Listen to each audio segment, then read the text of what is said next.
കാസർഗോഡ് ജില്ലാ panchayat Pilicode division LDF സ്ഥാനാർത്ഥി M മനുവിന്റെ തെരഞ്ഞെടുപ്പ് പര്യടനം തൃക്കരിപ്പൂർ തങ്കയം മുഹമ്മദ് അബ്ദുറഹ്മാൻ സ്മാരക വായനശാല പരിസരത്ത് M രാജഗോപാലൻ MLA ഉദ്ഘാടനം ചെയ്തു. ഇതൊരു ഉജ്ജ്വലമായ തീപ്പാറുന്ന പോരാട്ടത്തിലേക്കാണ് കേരളം ഇന്ന് നീങ്ങിക്കൊണ്ടിരിക്കുന്നത്.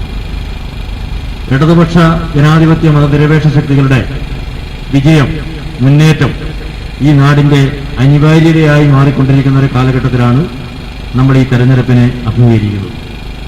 ഇന്ത്യൻ രാഷ്ട്രീയത്തെ സംബന്ധിച്ചിടത്തോളം വലതുപക്ഷ വർഗീയ ഭരണ പിന്തിരിപ്പൻ സംവിധാനമായ BJPയും അതിനെ നയിക്കുന്ന സംഘപരിവാറുമെല്ലാം അതീവ തീവ്ര ഹിന്ദുത്വ നിലപാടുകൾ സ്വീകരിച്ചുകൊണ്ട് വർഷങ്ങളായി നാം പോരാട്ടങ്ങളിലൂടെ, പ്രക്ഷോഭങ്ങളിലൂടെ നേടിയെടുത്തിട്ടുള്ള രാജ്യത്തിന്റെ ഐക്യവും അഖണ്ഡതയും ഭദ്രതയുമെല്ലാം തന്നെ തകർത്തുകൊണ്ടിരിക്കുകയാണ്.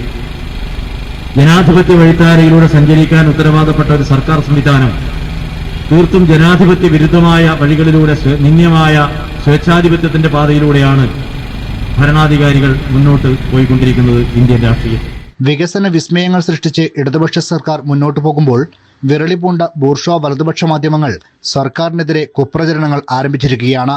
ഇതിനെ പ്രതിരോധിക്കാനും അതിജീവിക്കാനും തദ്ദേശ തെരഞ്ഞെടുപ്പിൽ ഇടതുപക്ഷ സ്ഥാനാർത്ഥികൾ ഉജ്ജ്വല വിജയം നേടേണ്ടത് അത്യാവശ്യമാണെന്ന് കാസർഗോഡ് ജില്ലാ പഞ്ചായത്തിലേക്ക് പിലിക്കോട് ഡിവിഷനിൽ നിന്ന് മത്സരിക്കുന്ന LDF സ്ഥാനാർത്ഥി M മനുവിന്റെ തെരഞ്ഞെടുപ്പ് പര്യടനം ഉദ്ഘാടനം ചെയ്തുകൊണ്ട് M രാജഗോപാൽ MLA പറഞ്ഞു.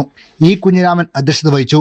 TV Balakrishnan, M Gangadharan, E Narayanan, P Gopalan, M Ramachandran, EV Ganesan, സ്ഥാനാർത്ഥി M മനു, ബ്ലോക്ക് സ്ഥാനാർത്ഥി PA റഹ്മാൻ, പഞ്ചായത്തിലേക്ക് മത്സരിക്കുന്ന വാർഡ് സ്ഥാനാർത്ഥി സുജ തുടങ്ങിയവർ പ്രസംഗിച്ചു.